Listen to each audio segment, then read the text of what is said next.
আসসালামু আলাইকুম এভরিওয়ান, স্বাগতম জানাচ্ছি আমার আজকের পর্বে।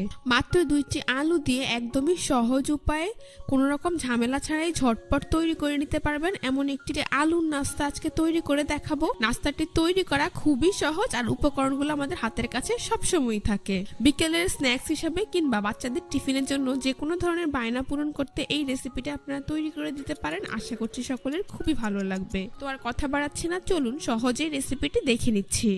এই রেসিপিটি তৈরি করার জন্য প্রথমে একটি মিক্সিং বোলে আমি বড় সাইজের 2টি সেদ্ধ আলু নিয়ে নিয়েছি। এইখানে আলুগুলোকে আমি আগেই এভাবে কেটে খোসা ছাড়িয়ে সেদ্ধ করে নিয়েছি। এখন একটি গ্রেটার দিয়ে আলুগুলোকে গ্রেট করে নেব।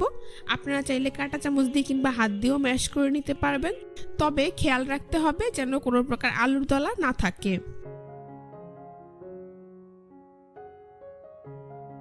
আমার একটি আলু গ্রেট করা হয়ে গিয়েছে, তো একইভাবে আমি সবগুলো আলু গ্রেট করে নেব।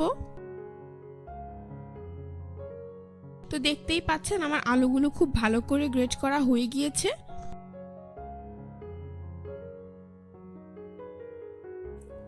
এখন আমি এর মধ্যে অ্যাড করে দিচ্ছি স্বাদমতো লবণ, লাল মরিচের গুঁড়ো দিয়ে দিচ্ছি 1/2 চা চামচ পরিমাণ, হলুদের গুঁড়ো দিয়ে দিচ্ছি 1/4 চা চামচ পরিমাণ, আর নাস্তাটির বাইন্ডিং এর জন্য এখানে আমি কর্নফ্লাওয়ার দিয়ে দিচ্ছি 1/4 কাপ পরিমাণ।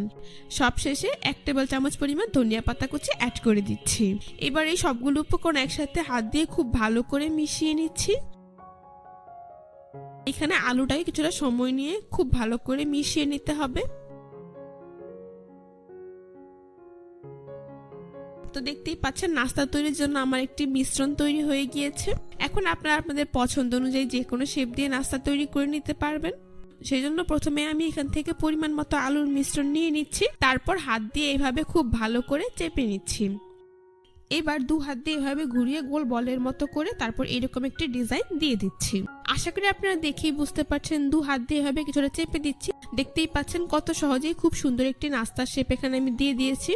খুব সহজেই কিন্তু একটি নাস্তা আমি তৈরি করে নিয়েছি। এখন এটাকে আমি প্লেটে উঠিয়ে নিচ্ছি। একইভাবে আমি সবগুলো নাস্তা তৈরি করে নেব। তো আপনাদের বোঝার সুবিধার্থে আরও একটি নাস্তা তৈরি করে আপনাদেরকে আমি দেখিয়ে দিচ্ছি। আপনারা চাইলে কিন্তু আপনাদের পছন্দ অনুযায়ী যে কোনো শেপ দিয়ে নাস্তা তৈরি করে নিতে পারবেন।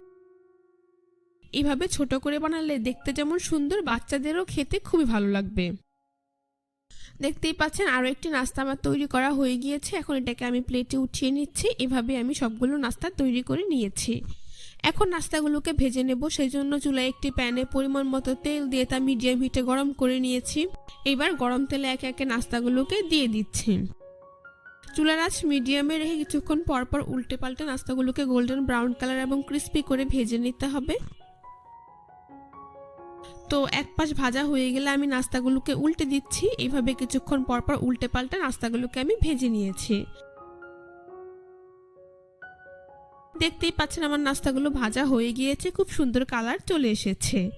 এখন একটি ছাঁকনি দিয়ে এগুলোকে তেল থেকে তুলে খুব ভালো করে তেল ঝরিয়ে একটি নাস্তার প্লেটে উঠিয়ে নিচ্ছি।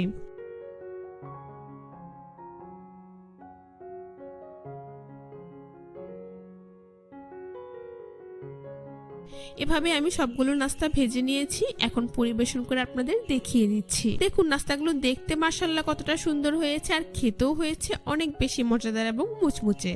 টিফিনের জন্য কিংবা বিকেলের স্ন্যাক্স হিসাবে বাচ্চাদের যে কোনো ধরনের বায়না পূরণ করতে আজকের এই রেসিপিটা আপনারা ঝটপট তৈরি করে নিতে পারবেন। একদমই অল্প সময় অল্প উপকরণে খুবই মজাদার একটি রেসিপি আজকে আমি তৈরি করে দেখিয়েছি। আশা করছি সকলের খুবই ভালো লেগেছে। রেসিপিটি ভালো লাগলে অবশ্যই আমার চ্যানেলটি সাবস্ক্রাইব করবেন, পাশে থাকা বেল বাটনটি অন করে স্বাগতম জানাচ্ছি আমার আজকের পর্বে। মাত্র 2টি সেদ্ধ ডিম আর পেঁয়াজ দিয়ে খুবই সহজভাবে ভীষণ মজাদার মুচমুচে একটি বিকেলের স্ন্যাক্স রেসিপি আজকে আপনাদের সাথে শেয়ার করব।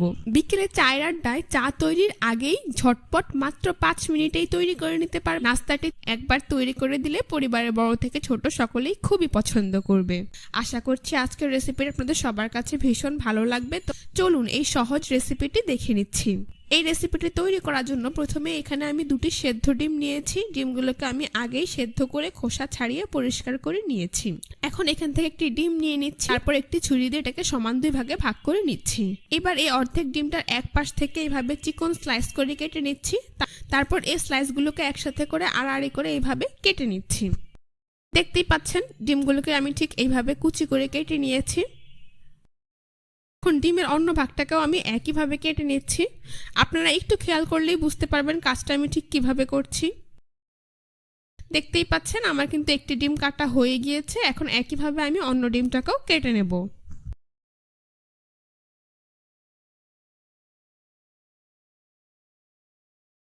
তো আমার দুটি ডিম কাটা হয়ে গিয়েছে। এবার এগুলোকে আমি একটি মিক্সিং বলে নিয়ে নিচ্ছি।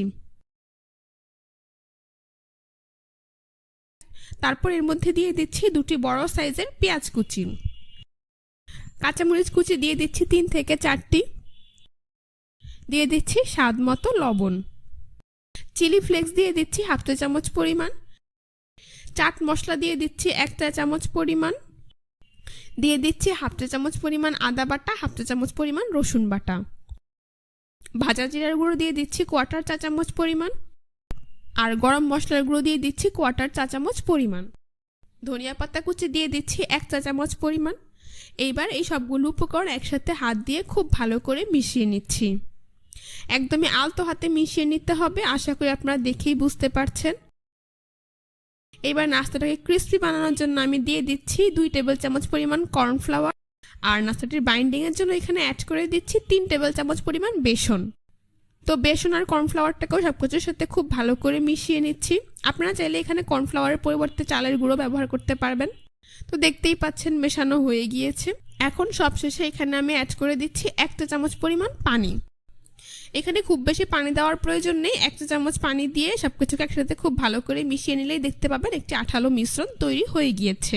এই যে দেখুন আমার মিশ্রণটা দেখতে ঠিক এই রকম হয়েছে। এখন আপনারা আপনাদের পছন্দ অনুযায়ী যে কোনো শেপ দিয়ে নাস্তা তৈরি করে নিতে পারবেন।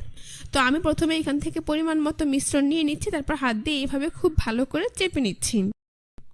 তারপর 2 হাত দিয়ে এভাবে ঘুরিয়ে গোল বলের মতো করে এভাবে আলতো করে চেপে চ্যাপটা করে দিচ্ছি। দেখতেই পাচ্ছেন কত সহজে গোল একটি নাস্তা শেপ আমি দিয়ে দিয়েছি। এখন এটাকে একটি প্লেটে উঠিয়ে নিচ্ছি। একইভাবে সবগুলো নাস্তা তৈরি করে নেব। তো আপনারা আপনাদের পছন্দ অনুযায়ী যে কোনো গোলাকার কিংবা লম্বা শেপ দিয়ে নাস্তাগুলোকে তৈরি করে নিতে পারবেন। তো দেখতেই পাচ্ছেন আরও একটি নাস্তা আমার তৈরি করা হয়ে গিয়েছে, এটাকে আমি প্লেটে উঠিয়ে নিচ্ছি। এভাবে আমি সবগুলো নাস্তা তৈরি করে নিয়েছি। এখন নাস্তাগুলোকে ভেজে নেব। সেই জন্য চুলায় একটি প্যানে পরিমাণ মতো তেল দিয়ে তা মিডিয়াম হিটে গরম করে নিয়েছি। এইবার এই গরম তেলে একে একে নাস্তাগুলোকে দিয়ে দিচ্ছি। সবগুলো নাস্তা দেওয়া হয়ে গেলে এই পর্যায়ে চুলার আঁচ মিডিয়ামে করে দিতে হবে, আর কিছুক্ষণ পরপর উল্টে পাল্টে নাস্তাগুলোকে গোল্ডেন ব্রাউন কালার এবং ক্রিস্পি করে ভেজে নিতে হবে। চুলার আঁচ খুব বেশি হাইতে দিয়ে নাস্তাগুলোকে ভাজা যাবে না, সেই ক্ষেত্রে বাইরে দিয়ে পুড়ে যাবে কিন্তু ভেতরে ভালোভাবে কুক হবে না। তো নাস্তাগুলোর এক পাশ ভাজা হয়ে গেলে নাস্তাগুলোকে আমি উল্টে দিচ্ছি। দেখতেই পাচ্ছেন এইভাবে কিছুক্ষণ পরপর অনবরত উল্টে পাল্টে নাস্তাগুলোকে আমি গোল্ডেন ব্রাউন কালার করে ভেজে নিয়েছি। দেখতেই পাচ্ছেন নাস্তাগুলোর কালার মাশাআল্লাহ কতটা সুন্দর এসেছে। এখন একটি ছাঁকনি দিয়ে এগুলোকে তেল থেকে তুলে খুব ভালো করে তেল ঝরিয়ে একটি নাস্তার প্লেটে নিয়ে নিচ্ছি। বাকি নাস্তাগুলোকে একইভাবে তেল ঝরিয়ে নাস্তার প্লেটে উঠিয়ে নিচ্ছি। এখন পরিবেশন করে আপনাদের দেখিয়ে দিচ্ছি। দেখুন নাস্তাগুলো দেখতে মাশাআল্লাহ কতটা সুন্দর হয়েছে, আর খেতেও হয়েছে অসাধারণ। চাইলে বাচ্চাদের টিফিনের জন্য কিংবা অতিথি আপ্যায়ন ও বিকেলে চায়ের আড্ডায় আপনারা ঝটপট চা তৈরির আগেই এই নাস্তাটি তৈরি করে নিতে পারবেন। গরম গরম চায়ের সাথে কিন্তু এই ডিম পেঁয়াজের পাকোড়াটা খেতে অনেক বেশি ভালো লাগবে। একবার তৈরি করলেই দেখবেন পরিবারের বড় থেকে ছোট সকলেই খুবই পছন্দ করছে। যে কোনো ধরনের চাটনি কিংবা টমেটো কেচাপের সাথে খেতে ভালো লাগবে। আশা করছি আজকের রেসিপিটা আপনাদের সবার কাছে ভীষণ ভালো লেগেছে। রেসিপিটি ভালো লাগলে অবশ্যই আমার চ্যানেলটি সাবস্ক্রাইব করবেন, পাশে থাকা বেল বাটনটি অন করে দিন। আজ এ পর্যন্তই। সবাই ভালো থাকবেন, সুস্থ থাকবেন। আল্লাহ হাফেজ।